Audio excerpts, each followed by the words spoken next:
পশুকোটা পুনর্বহালের দাবিতে কর্মবিরতি পালন করছেন রাজশাহী বিশ্ববিদ্যালয়ের কর্মকর্তা কর্মচারীরা। দর্শক, আজকের পরিস্থিতি জানাতে যুক্ত হচ্ছেন সহকর্মী মতিউর মুর্তজা।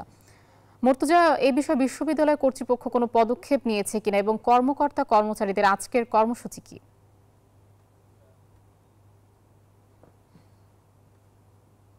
কেউ কিন্তু কর্মকর্তা কর্মচারীদের যে লাগাতার কর্মবিরতি সেটি অব্যাহত রয়েছে, ফলে বিশ্ববিদ্যালয়ের একাডেমিক এবং প্রশাসনিক কার্যক্রমে অচল অবস্থা তৈরি হয়েছে। এর পাশাপাশি কিন্তু প্রথম বর্ষ ভর্তি পরীক্ষা নিয়েও অনিশ্চয়তা তৈরি হয়েছে। কবে নাগাদ বিশ্ববিদ্যালয় প্রথম বর্ষ ভর্তির আবেদন প্রক্রিয়া গ্রহণ করা হবে এবং ভর্তি পরীক্ষা নেওয়া হবে সে বিষয়ে কিন্তু বিশ্ববিদ্যালয় প্রশাসন কোনো সদুত্তর দিতে পারেনি।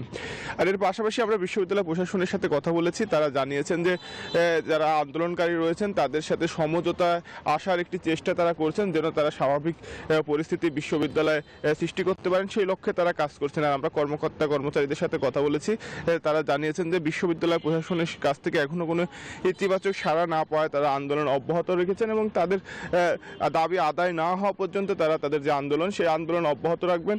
বিশ্ববিদ্যালয়ের একাডেমিক এবং প্রশাসনিক কার্যক্রম থেকে তারা বিরত থাকবেন। আর এর পাশাপাশি এই আন্দোলনের ফলে কিন্তু ভোগান্তিতে পড়েছেন বিশ্ববিদ্যালয় সংশ্লিষ্টরা, বিশেষ করে যারা ছাত্র এবং শিক্ষক রয়েছেন তারা চরম ভোগান্তিতে আছেন, তারা কোনো কার্যক্রম চালাতে পারছেন না।